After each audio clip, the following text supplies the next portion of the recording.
موجودہ دنیا میں چیزوں کے دو روپ ہیں، ایک ظاہر اور دوسرا باطن۔ یہاں ہر آدمی کے لیے یہ ممکن ہے کہ وہ اپنے باطنی وجود میں برائی لیے ہو، مگر زبان سے خوبصورت الفاظ بول کر اپنے آپ کو اچھی صورت میں ظاہر کرے۔ قیامت اس لیے آئے گی کہ ظاہر و باطن کے اس فرق کو مٹا دے۔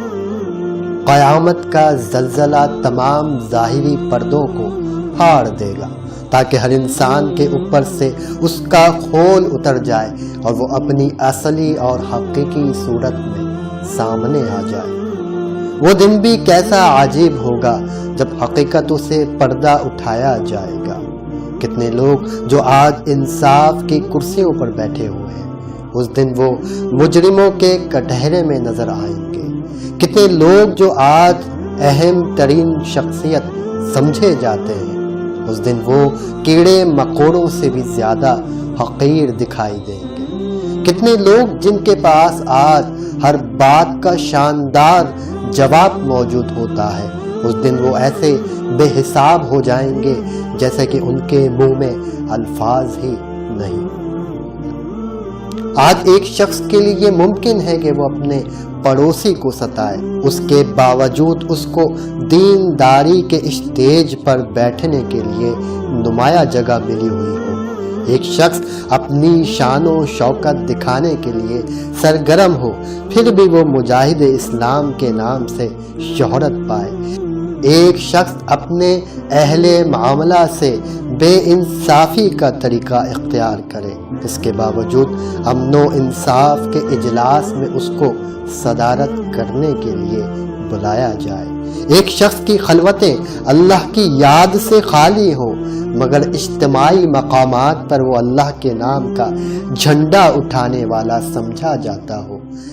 ایک شخص کے اندر مظلوم کی حمایت کا کوئی جذبہ نہ ہو، اس کے باوجود اخبارات کے صفحے پر اس کو مظلوموں کے حامی کی حیثیت سے نمایاں کیا جا رہا ہو۔ ہر آدمی کی حقیقت خدا کے علم میں ہے، مگر دنیا میں اللہ لوگوں کی حقیقت کو چھپائے ہوئے ہے۔ آخرت میں وہ ہر ایک کی حقیقت کھول دے گا۔ وہ وقت آنے والا ہے جب خدا کا ترازو قائم ہو اور ہر آدمی کو تول کر دکھا دیا جائے کہ کون کیا تھا اور کون کیا نہیں تھا۔ اس وقت کا آنا مقدر ہے اور وہ آ کر رہے گا۔ کوئی شخص نہ اس کو ٹال سکتا ہے اور نہ ہی کوئی شخص اپنے آپ کو اس سے بچا سکتا ہے۔ کامیاب صرف وہ ہے جو آج ہی اپنے رب کے قائم کردہ ترازو میں اپنے آپ کو کھڑا کر لے، کیونکہ جو شخص کل خدا کے ترازو میں کھڑا کیا جائے گا اس کے لیے بربادی کے سوا کچھ نہیں۔